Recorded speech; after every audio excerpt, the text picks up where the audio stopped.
11th Physics, Unit 4, Example 4.6.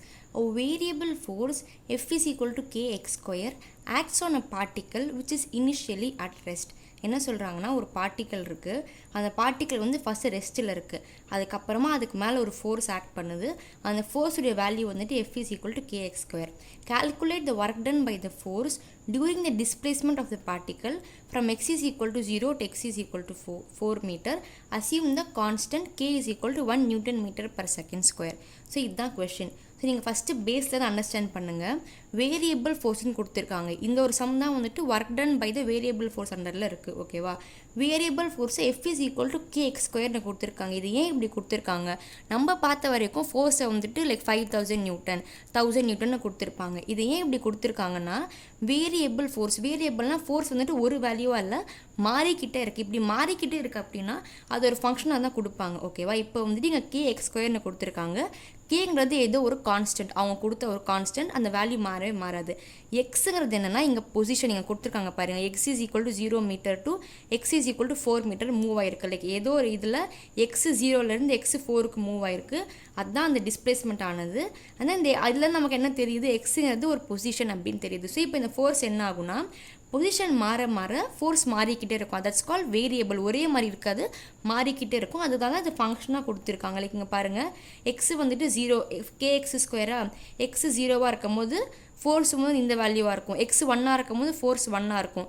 X 2ஆக இருக்கும் போது என்ன ஆகும், 2 ஸ்கொயர் ஆகி இங்கே கே 1ஆல் மல்டிப்ளை ஆனால் 4 ஆகும். இது 3 ஸ்கொயராக 9 ஆகும். ஸோ ஃபோர்ஸ் வந்துட்டு ஒவ்வொரு கட்டத்துலேயுமே மாறிக்கிட்டே இருக்குங்கிற போது எஃப்ஐ வந்துட்டு ஃபோர்ஸை வந்துட்டு ஒரு ஃபங்க்ஷனாக ரெப்ரசென்ட் பண்ணுவாங்க. ஓகேவா? அண்ட் தென் என்ன கேட்டிருக்காங்க, calculate the work done by the force during the displacement of the particle from x is equal to 0 to x is equal to 4. அப்படின்னா என்னென்னா work done by the particle during the displacement கேட்டிருக்காங்க. இந்த particle எவ்வளோ work done பண்ணியிருக்கு இப்படி நகரும் போது அப்படின்னு கேட்டிருக்காங்க. இந்த ஃபோர்ஸ்னால இதை நம்ம எப்படி கேல்குலேட் பண்ணுவோம் அப்படின்னா வேரியபிள் ஃபோர்ஸ் வந்துட்டாலே ஒர்க் டன் கேல்குலேட் பண்ணுறது is using integration. Like integral use பண்ணி தீருவோம். ஓகேவா? நான் இப்போ இன்டகிரேஷனாக என்ன அப்படின்னு ஒரு ஸ்மாலில் சொல்கிறேன். இன்டகிரேஷனாக என்னென்னா, ஃபார் எக்ஸாம்பிள் இப்போ ஒரு கேக் பீஸ் இருக்குது. இந்த ஒரு கேக் பீஸை நான் சாப்பிட்டேன் அப்படின்னு சொல்லாமல் இந்த ஒரு கேக் பீஸை நான் வந்துட்டு குட்டி குட்டியாக பிரித்து லைக் நான் ஃபஸ்ட்டு வாயில் இவ்வளோ சாப்பிட்டேன், அடுத்த வாயில் இவ்வளோ சாப்பிட்டேன், அடுத்த வாயில் இவ்வளோ சாப்பிட்டேன், கடைசியாக எல்லாத்தையும் கூட்டினா எல்லாத்தையும் ஆட் பண்ணால் நான் ஒரு கேக் பீஸ் சாப்பிட்டேன்னு சொல்கிற மாதிரி. லைக் ஒரு பெரிய விஷயத்தை குட்டி குட்டி குட்டியாக பிரித்து எல்லாத்தையும் ஆட் பண்ணால் திருப்பி அந்த பெரிய விஷயம் வரும். ஓகேவா? அந்த மாதிரி பண்ணுற மாதிரி. ஸோ இது ஏன் இங்கே யூஸ் பண்ணுறாங்க அப்படின்னா இங்கே பாருங்கள், இப்போ நான் வந்துட்டு இந்த work done by constant force, work done by variable force ரெண்டுமே போட்டிருக்கேன். கான்ஸ்டன்ட் ஃபோர்ஸாக இருக்கும்போது என்ன ஆகுனா இப்போ இதுதான் இந்த எஃப் காஸ்டிட்டா இந்த ஃபோர்ஸ் என்ன இருக்குன்னா ஒரே மாதிரி இருந்திருக்கீங்க. பாருங்கள் கிராஃபில் போட்டால் ஆர்ஐங்கிறது ஸ்டார்டிங் பொசிஷன், ஆர்எஃப்ங்கிறது final position, initial final position. இது வந்துட்டு ஒரே மாதிரி இருந்திருக்கு. இப்போ இதை நம்ம வந்துட்டு இப்படி கட் பண்ணி குட்டி குட்டி குட்டி பீஸ் ஆக்கி எல்லாத்தையும் திருப்பி ஆட் பண்ணாலும் ஒரே வேல்யூ தான் வரும். ஏன்னா இங்கே ஒரே வேல்யூ தான் கிராஃபில் ஈஸியாக எடுத்துக்கலாம். நம்ம கிராஃபில் இந்த வேல்யூ எடுத்து முடிச்சுக்கலாம். ஆனால் வேரியபிள் ஃபோர்ஸ் வரும்போது இங்கே ஃபோர்ஸ் பாருங்கள், ஃபஸ்ட்டு ஆரம்பிக்கும் போது கம்மியாக ஆரம்பிச்சிருக்கு, அதுக்கப்புறமா இப்படி கொஞ்சோண்டு இன்க்ரீஸ் ஆகிருக்கு. இதை நம்ம எப்படி கால்குலேட் பண்ணுவோம்? இதை பண்ணும்போது இந்த வேல்யூ எடுக்கணுமா இல்லை மேலே எடுக்கணுமா என்னன்னு தெரியாது. அதனால் நம்ம இதை வந்துட்டு குட்டி குட்டியாக பிரிப்போம். பிரிச்சுட்டு இங்கே ஸ்டார்டிங்கில் ஃபஸ்ட்டு குட்டி ரெக்டாங்கிள், அடுத்து கொஞ்சம் பெரிய ரெக்டாங்கிள், அடுத்து கொஞ்சம் பெரிய ரெக்டாங்கிள்னு கடைசி ரெக்டாங்கிளுடைய சைஸை இன்க்ரீஸ் பண்ணிக்கிட்டே வருவோம். அப்படி இன்க்ரீஸ் பண்ணிக்கிட்டே வந்து குட்டி குட்டியாக பிரித்து ஒவ்வொரு ரெக்டாங்கிளுக்கும் ஒவ்வொரு வேல்யூ கூட நம்ம ஆட் பண்ணுவோம். ஓகேவா? இதுக்கு பேர் தான் இன்டகிரேஷன். நம்ம இதுக்காக தான் இன்டகிரேஷன் யூஸ் பண்ணுறோம். ஸோ இப்போ என்னென்னா கான்ஸ்டன்ட் ஃபோர்ஸாக இருக்கும் போது நீ இன்டகிரேஷன் யூஸ் பண்ணாலும் ஒரே ஆன்சர் தான் வரும்.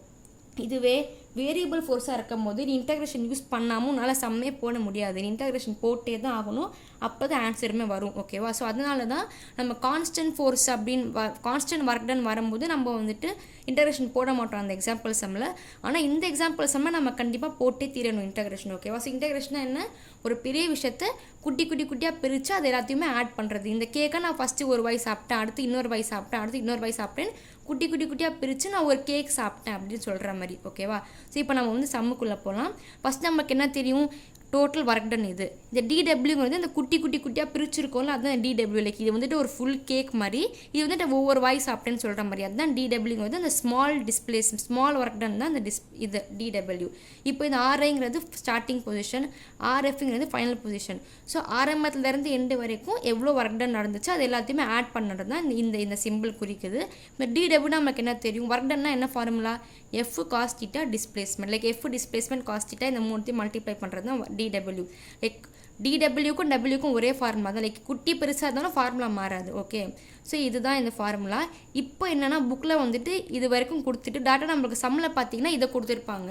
லைக் டெரிவேட் பண்ணும்போது இதுதான் பண்ணியிருப்பாங்க புக்கில், சம்மில் இது கொடுத்துருப்பாங்க. லைக் இதை கன்ஃபியூஸ் ஆகாதீங்க. இங்கே என்ன அர்த்தம் அப்படின்னா இவங்க கொடுத்துருக்கிறது எல்லாமே ஒரு டைரெக்ஷனில், எக்ஸுங்க ஏதோ டைரெக்ஷன் இருக்குது, அந்த எக்ஸ் ஆக்சிஸில் தான் இவங்க எல்லாத்தையும் கொடுத்துருக்காங்க. அப்போது இங்கே என்ன ஆகும்னா காஸ் டீட்டான்னு இருக்கா, எக்ஸ் ஆக்சிஸில் தான் டிஸ்பிளேஸ்மெண்ட்டுமே இருக்குது, ஃபோர்ஸுமே எக்ஸ் ஆக்சிஸில் தான் இருக்குது. லைக் இங்கே பாருங்கள், கே எக்ஸ் ஸ்கொயர்னால் இது is Poynting to X axis, displacement எங்கே போகுது, எக்ஸில் தான் 0லேருந்து 4க்கு போகுது. அப்போது ரெண்டுமே ஒரே டைரக்ஷனுங்கிறதுனால காஸ் 0 டிகிரி. லைக் வந்துட்டு ஃபோர்ஸுமே என்ன எக்ஸ் ஆக்சிஸில் தான் போகுது, அண்ட் தென் டிஸ்பிளேஸ்மெண்ட்டுமே எங்கே போகுது, எக்ஸ் ஆக்சிஸில் தான் போகுது, 0 to 4க்கு போகுது. ஓகேவா, அப்போது ரெண்டுமே பேரலங்கிறதுனால cos 0 degree is equal to 1. இங்கே theta is equal to 0 degree, cos 0 degree is equal to 1ங்கிறதுனால காஸ் தீட்டா போயிடும், எஃப்பும் டிஆர் மட்டும்தான் இருக்கும். ஓகேவா, இப்போ அடுத்து இங்கே ஏன்டா எக்ஸ் வந்துச்சு அப்படின்னு பார்த்தீங்கன்னா இந்த டிஆருங்கிறது ஜென்ரல் டிஸ்பிளேஸ்மெண்ட். பட் நமக்கு என் கொஷனில் தெரிஞ்சு போச்சு இந்த displacement is along only one axis and that is X axis அப்படின்னு.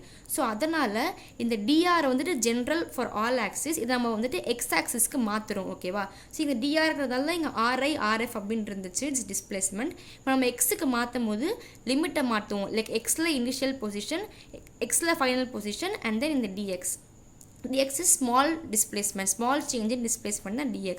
இந்த f வந்துட்டு we have f as a function of x, so f of x அப்படின்னு எழுதிக்கிறோம். ஓகேவா, இப்போ உங்களுக்கு டவுட் வரும், லைக் எனக்கும் படிக்கும் போது வந்துச்சு, மல்டிபிள் டைரக்ஷனில் இருந்தால் என்ன பண்ணுவோம், இங்கே எக்ஸின்னு இருக்குது எக்ஸின்னு போட்டுவிட்டோம், இதுவே மல்டிபிள் டைரக்ஷன்ஸ் ஆக்சிஸில் இருந்தால் நம்ம இப்படி போடுவோம், இதை f of x dx, f of y dy, f of z dxன்னு போட்டு தனித்தனியாக இன்டகிரேஷன் பண்ணுவோம். நம்ம பார்ஷியல் இன்டகிரேஷன் மாதிரி கான்செப்ட்ஸ் இருக்கும், அது தனித்தனியாக இன்டகிரேட் போய் நம்ம போடுவோம் dw. ஓகேவா, ஸோ இப்போ இங்கே சிம்பிளாக கொடுத்துருக்கிறதால we put only x and we take x.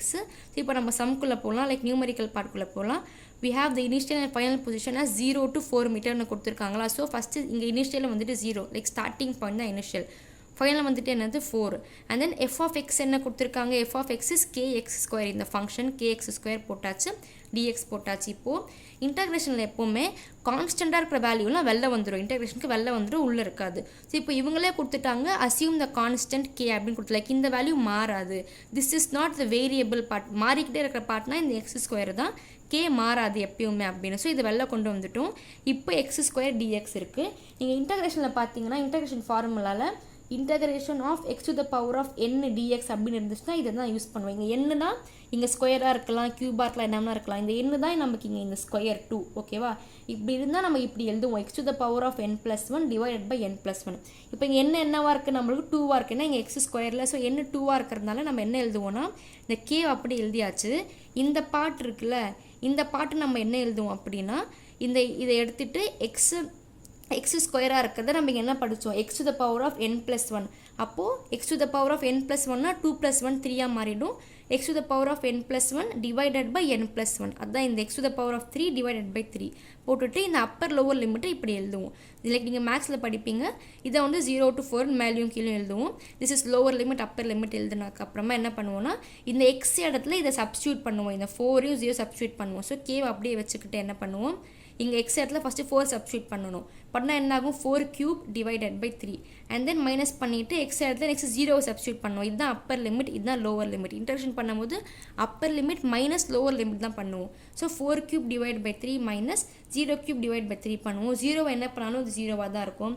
So K into 4 cube divide by 3 தான் இருக்கும். கேவோட வேல்யூ என்ன 1ன்னு கொடுத்துட்டாங்களா. ஸோ கேவோட வேல்யூ 1 அண்ட் தென் 4 கியூப் பண்ணால் என்ன 4 4s are 16, 16 4s are 64. 64 divided by 3 இருக்கும். So work done is equal to that is 64 divided by 3 is a final answer. So work done is equal to 64 by 3 joules. Okay. சரி, இப்போ இன்னொரு doubt இருக்கும், என்னென்னா இவங்க புக்கில் வந்துட்டு ஜூல்ஸ்ன்னு கொடுத்துருக்க மாட்டாங்க, நியூட்டன் மீட்டர் அப்படின்னு கொடுத்துருப்பாங்க. நீங்கள் பார்த்தீங்கன்னா புக்கில் வந்துட்டு 64 டிவைட் பை 3 இஸ் நியூட்டன் மீட்டர்னு கொடுத்துருப்பாங்க. It is nothing but joules. ஜூல்ஸுடைய அப்ரிவேஷன் தான் newton into metre, like force into டிஸ்பிளேஸ்மெண்ட்டாக, அதான் நியூட்டன் இன்டூ மீட்டர் தான் ஜூல்ஸ். பட் இங்கே இதை எப்படி கேல்குலேட் பண்ணாங்க அவங்க அப்படின்னா, இங்கே பாருங்கள், ஃபஸ்ட் இங்கே என்ன கொடுத்துருப்பாங்க, K is equal to newton per metre ஸ்கொயர்னு கொடுத்துருக்காங்களா. நம்ம இன்டகிரேஷன் பண்ணும்போது நம்ம யூனிட்டையும் சேர்த்து பார்க்கணும். ஃபைனலில் மட்டும் சில சம்மில் வந்துட்டு யூனிட் வந்துட்டு கேன்சல் அவுட் ஆகாது. நீங்கள் பாருங்கள், கேயோட வேல்யூ கேயோட யூனிட் என்னது நியூட்டன் பர் மீட்டர் ஸ்கொயர் கேக்கு. எக்ஸ் ஸ்கொயருக்கு வந்துட்டு metre square. X is nothing but the displacement. So இங்கே எக்ஸுக்கு we have the metre square and then D X is also displacement. அதுக்குமே ஒரு யூனிட் இருக்குது, அந்த யூனிட் தான் மீட்டர். ஸோ இங்கே என்ன ஆகுனா newton per metre square multiply by metre square. இந்த m square m minus 2 cancel ஆகிடுமா, +2 -2 கேன்சல் ஆகி வெறும் எண்ணு மட்டும் இருக்கும். இந்த டிஎக்ஸ்லேருந்து வந்த எம் மட்டும் இருக்கும். இந்த ரெண்டுத்தையுமே மல்டிப்ளை பண்ணால் தான் we get the joule. Okay, so I think you're clear about it. இந்த கேஎக்ஸ் ஸ்கொயர் இருக்குது, கேக்கு இந்த வேல்யூ, எக்ஸ் ஸ்கொயருக்கு மீட்டர் ஸ்கொயர், இங்கே ஒரு எக்ஸ்ட்ராவாக இந்த டிஎக்ஸ்னால இங்கே எம் வரும் அண்ட் தென் என் எம் வந்துட்டு joules. Okay, so yeah the sum is finish and I hope you understood. Thanks for வாட்சிங்.